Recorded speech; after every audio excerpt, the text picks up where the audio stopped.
Well, quite simply, Mrs. Birdsall, we want the very best for Janine. The very best. I never had the advantages, you see, and... Well, neither of us did. We saw your school on the television. There's the documentary on Channel 4. Painted us in rather a rosy light, I think.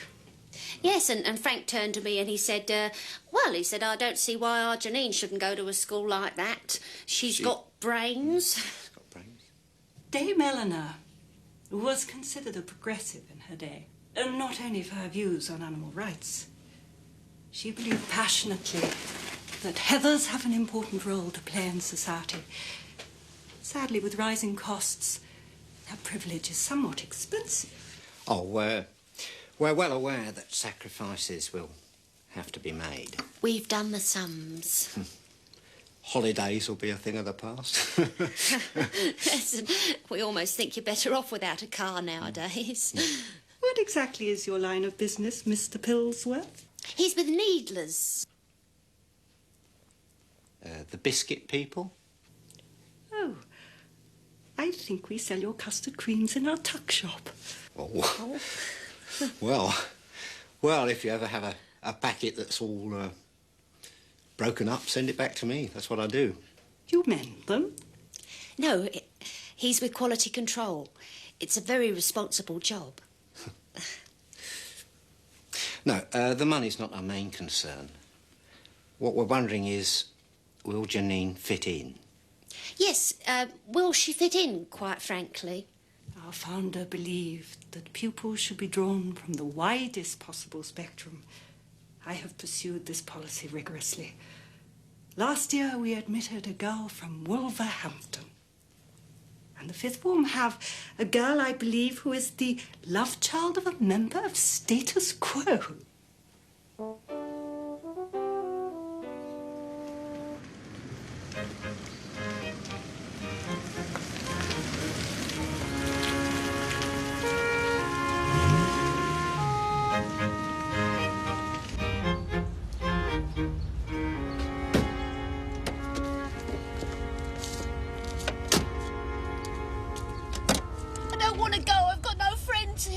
You'll make new friends with ponies.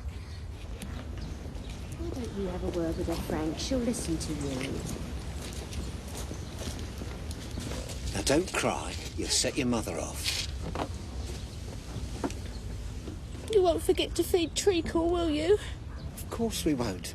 By the time you come home for Christmas, he'll be the fattest hamster in Broxbourne. Aha! The Pillsworths. And this must be Janine. I hope that's not a tear. Hethers, don't cry. There's always a period of adjustment. We find that the first 2 years are the worst. See? It's official. Cameron with us, anorexic. How did she catch it? You don't catch it, Suki. You sort of develop it to get back at your parents. Well, what'll happen to her? Well, I suppose she'll go into a clinic and then become a model like her sister. It's aardvark. Says so, doesn't it? Who are you? Janine Pillsworth. Oh, God, they haven't put you in here, have they? I don't want to be here. I didn't want to come to this snotty school. I'd rather be home in my own bed. These are my CDs, and if anyone blacks my biscuits, they're history. God, she doesn't even speak English.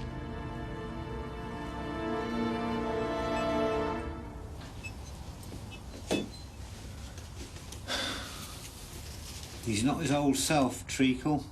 Are you, son? She doesn't sound quite so miserable in this letter, Frank. And there's a note from the matron. They've stopped force-feeding her. Oh, well, that's a step in the right direction. Oh, she's going to be needing guns, apparently. Guns? For the clay pigeon shooting. They recommend somewhere called Purdy's. Well, that'll mean tightening the belt a bit more. No, don't even think of it, Jackie. We just won't eat much. Weekends, obviously.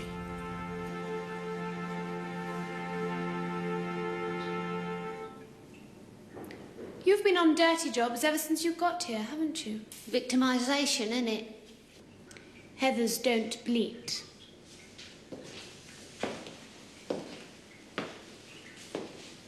Do you know who I am?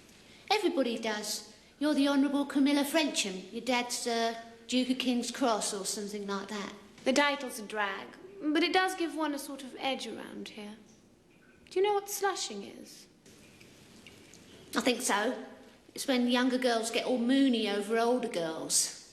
Yes, but if I made you my slush, it would make your life a lot easier. You do it between prep and dozies when everyone's around. You bring me a Prezi, an orange or one of those ghastly chocolate biscuits you seem to have an endless supply of. You say, I slush you, and I say, I slush you back. What would I have to do? Oh, just a few faves. Toast the odd bun, that kind of thing.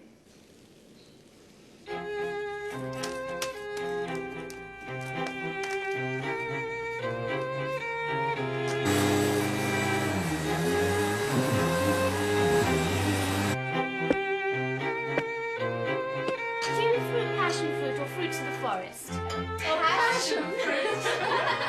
You don't really have passion fruit. Absolutely.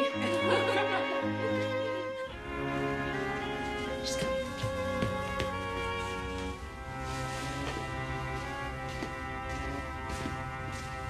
We knew you debushed, so we made your bed and sorted out your bears.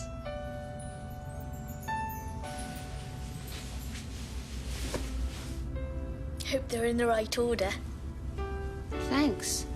Appreciate it.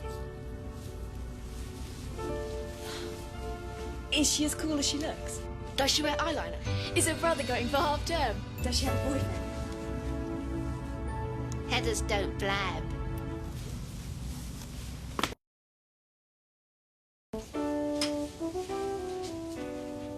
She's not coming, Frank. Not coming. She's going to stay with a friend in Perthshire. But it's Christmas. Well, she couldn't very well go skiing in Broxbourne, could she? Skiing? Yes. That's what she wants for her present. The skis, the suit, the thermal underwear, the moon boots. We could always let her room. I could put an ad in the Polly. Yeah, I could probably sell a kidney. And it's not too late to cancel the turkey. Nice to have something Christmas Day, though, isn't it?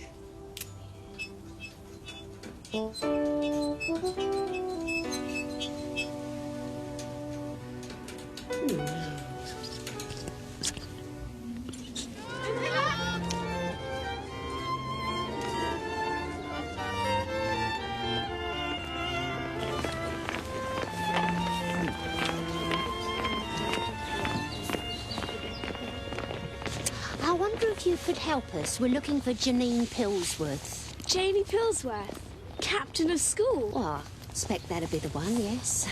Prefect's powwow in the senior common room. She can't still be common. OK, next. Hazel Rhoda is out of control. She's been yobbing with the townies and selling acid tabs to the lower school. Gated indefinitely, obviously. Yeah. No treats, no privs, and I think we should shave her head, yeah? Yeah. OK, last but grown, not least, Parents' Day. Oh.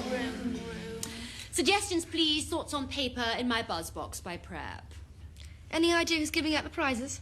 Well, it looks as if we might end up with Geoffrey Archer. But he's such an oi. I know, he's an utter pleb. No. I've been pushing hard for Emma Thompson, but I think she's going to be in LA with Ken. And we've got a few more irons in the fire, but I'm afraid none of them is called Jeremy. We wish. Oh, yeah.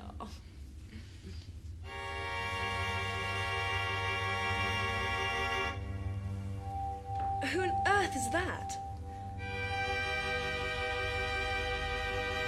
I think they're probably here about the caretaking job. T-Bell, Lucy. Back in 20.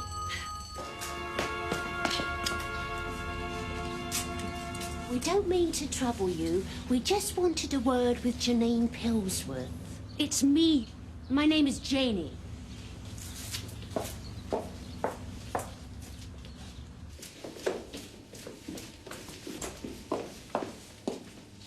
What on earth are you doing here? Well, we haven't seen you for the last 5 years. Yeah, so we couldn't come to Parents' Day because we haven't got anything to wear. You couldn't come anyway. I don't have any parents. You don't? I told them you died years ago. A ski lift broke in Aspen. Oh, is that why you never wrote or brought friends home? Mother, please. How could I possibly bring friends home to that horrid house in Wormsley Road with its pebble dash and its silly little hedge and that ludicrous artificial log fire in the living room as you so pretentiously describe it, and the settee with its hand-crocheted armrests and your collection of money-box cottages and the glass paperweights that snow when you turn them upside down? I mean, really.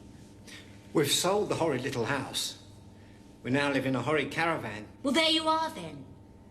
I spend my holes in the homes of friends. Beautiful homes with croquet lawns and orchards. And inside there's the smell of wood smoke and fresh-cut flowers. And there's Labradors on the hearth and deer on the walls. In the winter I'm in Swiss chalets. In the summer, Tuscan villas, mellowed with age and surrounded by cypress trees. What are your plans after you leave school? I shall do the season, of course. After that, courtesy of my friend Cordelia's father, I shall be doing cordon bleu in Paris. And for my year out, either his boat or his chateau near Limoges. Well, that's very generous of him. Don't think we could have stretched to that. I am sleeping with him, Father. Oh, I see. Well, yeah. So we shan't be seeing much of you in Broxbourne, then? Can't you get it into your heads? You'll never see me. Unless by some grotesque quirk of fate we should happen to pass each other on some distant street, which I doubt, since I can't possibly picture you on the Avenue Foch. But if it should happen, please, and this is the last thing I shall ever ask of you, please give not the slightest flicker of recognition or the remotest hint that I might be from the same gene pool. She despises us, Frank. Oh, obviously. And everything we stand for. Treated us with contempt. Loathing, contempt. It's everything we ever dreamed of.